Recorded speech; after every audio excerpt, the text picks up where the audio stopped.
We're keeping an eye on Brent crude for you, still at $83 a barrel. We begin with fuel matters tonight. The Liquefied Petroleum Gas Marketers Association says the price of LPG will go up from Monday, irrespective of the removal of the price stabilization and recovery levy for 2 months. Now, for LPG, consumers will be cushioned by only 14 pesos with the removal of the levy.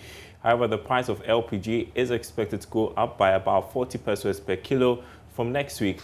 Vice President of the LPG Marketers Association, Gabriel Kumi, tells Joy Business consumption of LPG has gone down and the situation is getting dire. You are going to reduce or suspend the price stabilization levy, which is just about 14 pesos. If you take that out of 40 pesos, you are still left with 26 pesos that the LPG is, between 26 and 30 pesos that the LPG is going to go up with. We are concerned about managing customers' expectation, because we shouldn't create the impression that once the price stabilization levy is suspended for 2 months, automatically price of petroleum products are going to go down. That is not so. It depends on how high the price goes for the window. And as I did indicate, this window, our projection is that price is going to go up between 40 to 50 pesos.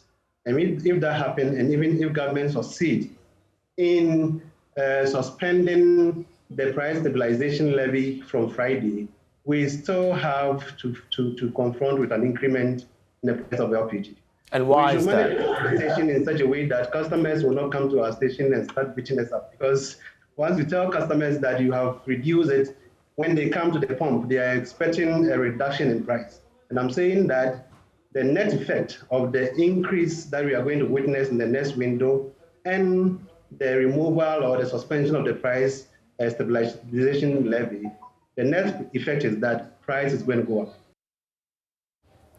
Now, the Bulk Oil Storage and Transportation Company Limited boss says it has discovered product adulteration at its Kumasi depot over the last couple of days and is taking all required steps to rectify the anomaly. Here's more from a statement by the company.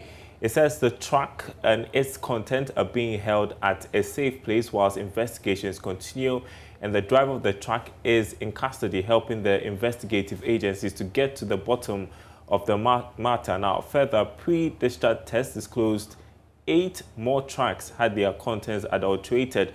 The drivers of these vehicles are nowhere to be found as we speak, but their respective trucks are being held pending the conclusion of the investigations. This brings the total number of trucks with adulterated contents to 9. Bost wishes to assure the public that with the current robust standard operating procedures, no adulterated product will find its way into our tanks, much less get to the market. The company wishes to further assure the public that the reported incident has not affected our operations in any way and our fuel safety and security as a country is assured. And that signed by Malik Ajay, who is Corporate Communications and External Affairs Manager at Bost. Now, Minister of Finance Ken Ofori-Atta has assured that all concerns raised by civil society organizations about the proposed Agyapa minerals development transactions will be addressed before presentation to Parliament again. According to him, the renegotiated transaction is with the Attorney General for scrutiny. The deal was proposed last year for government to raise some funds through mineral royalties for key infrastructure projects in the country, but was not successful. Now, speaking to Joy Business after inaugurating a 9-member board of the Minerals Incomes Investment Fund, Mr. Ofori-Atta insisted that the deal has the potential of transforming the economy, hence the decision to bring it back. Truly, have we used those resources to the level that other countries have been able to do? So I think it's reimagining a future in which the prominence that gold has to be is maintained. There's no reason why we don't have an LBMC level refinery in the country. There's no reason why we don't have much more gold reserves. There's no reason why we don't have wealthy men and women who are miners in exploration. So the charge really now is to appreciate the level in which it can help with our infrastructure development, of our transformation, and truly get the best of it. You know, our president has always talked about moving away from the gadgets-based economy into value add. So let's understand what the value add for gold is and other minerals, and ensure that this new board, you know, is up to the task for that.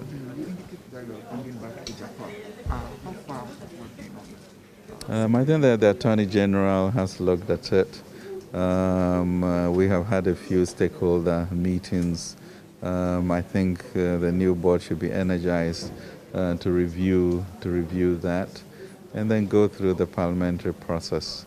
I'm unequivocal that it is the way to go in terms of monetizing our minerals and finding a way to leverage it. To reduce the level of debt that the country has and move into equity. It has been done, and therefore the concerns that were raised, we should be able to address them and move forward, but not to jettison it. Well, Chief Executive of the Mineral Incomes Investment Fund, Ernest Nalaya Kwanting, who is also a member of the board, has the responsibility of ensuring that the Agyapa transaction goes through. We should imagine a full Ghanaian-owned company listed out there, majority owned by Ghana, that is able to claw back shareholding in the likes of Newmont, Anglo Gold, Ashanti, etc. Currently, we have about just 10% carried interest in most of these global mining firms. And if you have a company that we own that is able to claw back some of these shares, I think we'll be sitting pretty over a period of time. Let's imagine a Ghanaian company that is able to, let's say, even just buy 2.5% in De Beers in Botswana. You know, we know that diamonds is the foundation of the Botswanan economy. These are things that I'll pray that, you know, Ghanaians start thinking about. You know, instead of sometimes there's a lot of noise without really getting into the substance of the transaction. So just a bit of clarity: Agyapa is fully Ghanaian. Agyapa is not going to have any impact on our debt situation. It's not going to have any impact on the exchequer. It's a fully Ghanaian-owned company for which we are selling down some shares, like you have MTN selling shares in Ghana. We are 51% at least majority shareholder. We expect that when it is done, even if the initial IPO brings it to, let's say, 1 billion, we expect that based on history, you know, it could end up in 5 years' time becoming a company that is valued at, let's say, 5 billion. You know, these are things that I think we should be having discussions about. I think these are exciting times. I call it Ghana has a rendezvous with destiny, you know, with Agyapa in myth. Well, it's been a busy day for the finance minister. Today, he also swore in the board of GIF, where he expressed confidence in the policies by the Bank of Ghana to keep the local currency strong.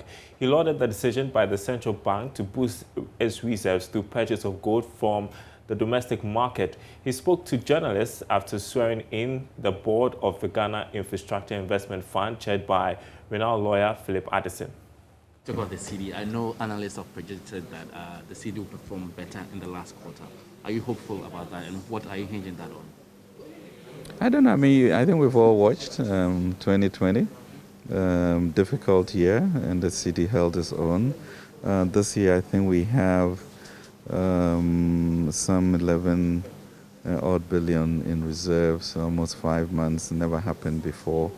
So obviously, the central bank is doing something right. We are trying to manage our expenditure, and really the movement towards creating Ghana as a regional hub, you know, will lead to hopefully better exports and import substitution for us. So at this rate, and the policy decision to also begin to acquire gold as reserves, you know, further consolidate the strength of the city going forward. So it's all an ecosystem that is being put together. Sometimes it looks haphazard, but there's a reason for the madness. And the numbers do show that we are going in the right direction. So we are confident about that. You're watching Business Live. Still to come, Customs Division of the GRA on course to meet its revenue target despite pandemic. Last year, the first challenge was the impact.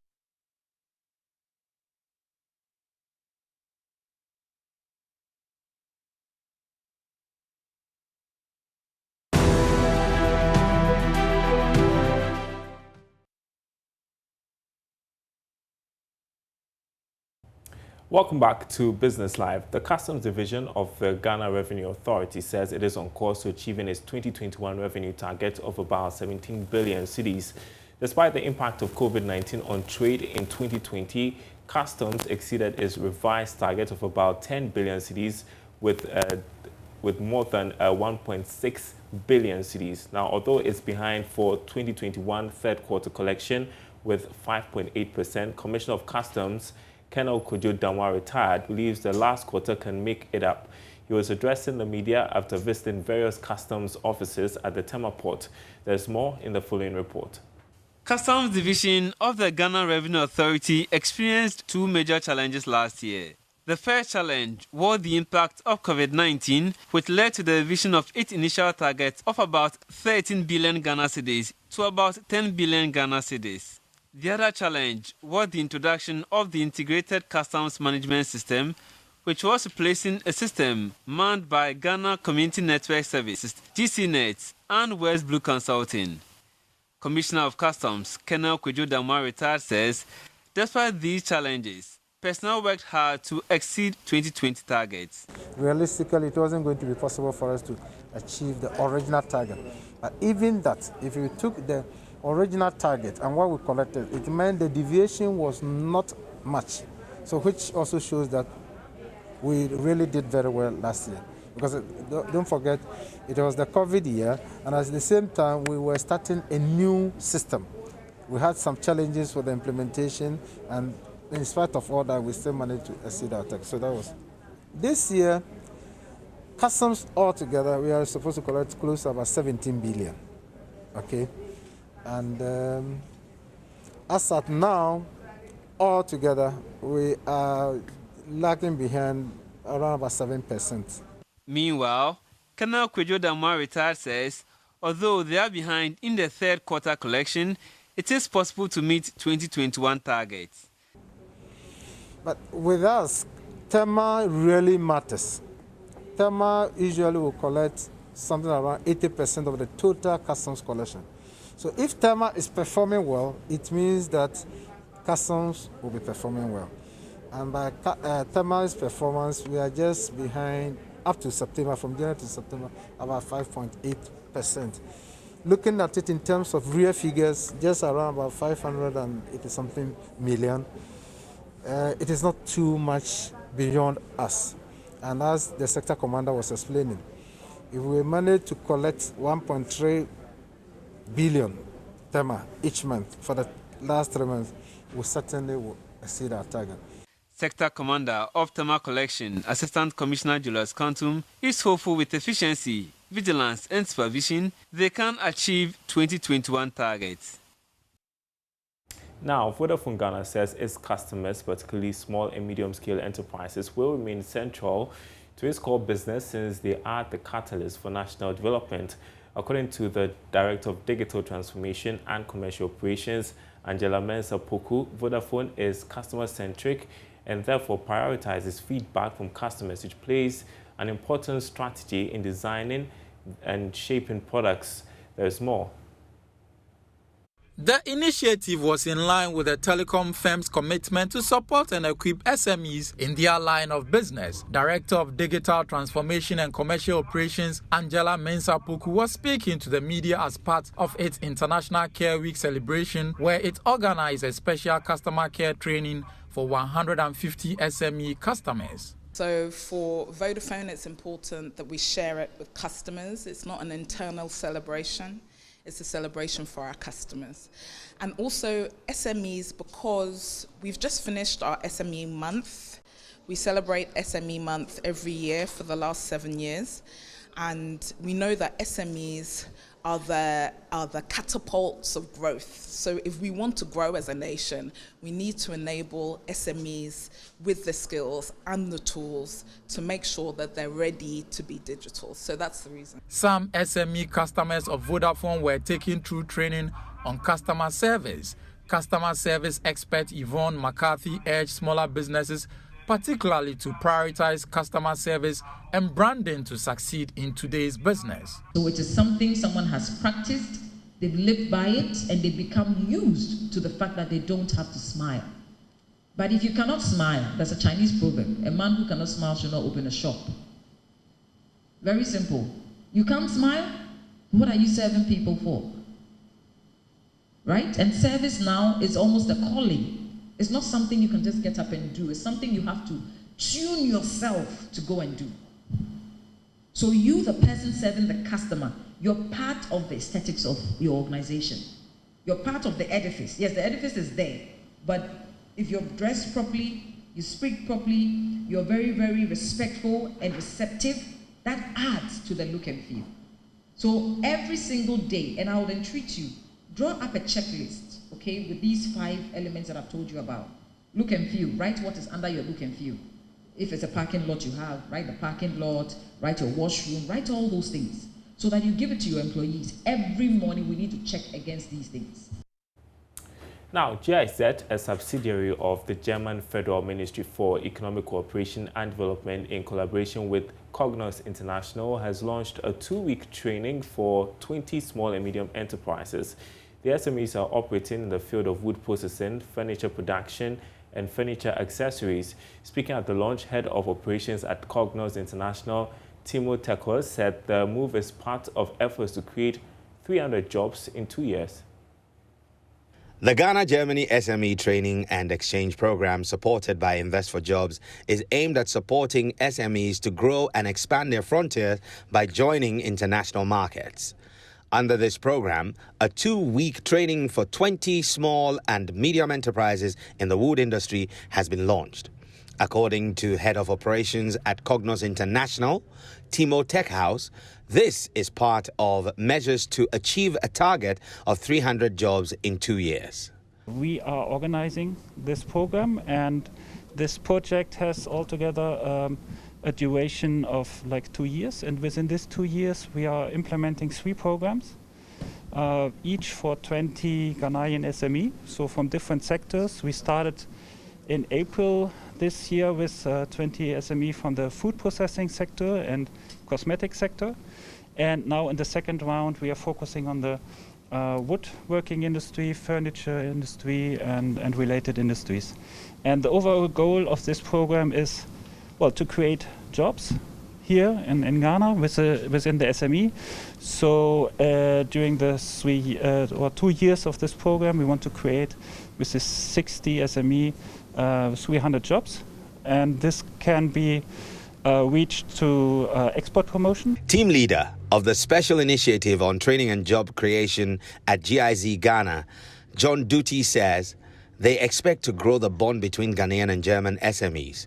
According to him, the training is to equip businesses in both countries with skills to enable them adapt in each other's environment. Our expectations are that these companies, the initiative is identifying 60 growth-oriented SMEs in Ghana.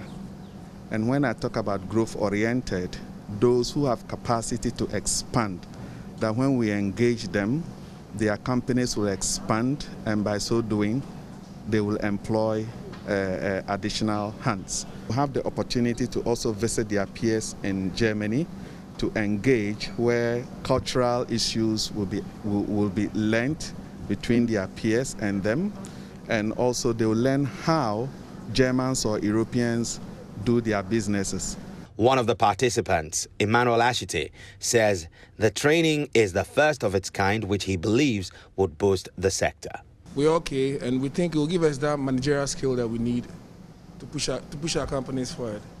Because for our industry, we hardly have this training, and that's what we need to build capacity in our industry. You know, how to employee management, and then looking at the models, you have all that in it. So we are seeing that it's going to help us to push production.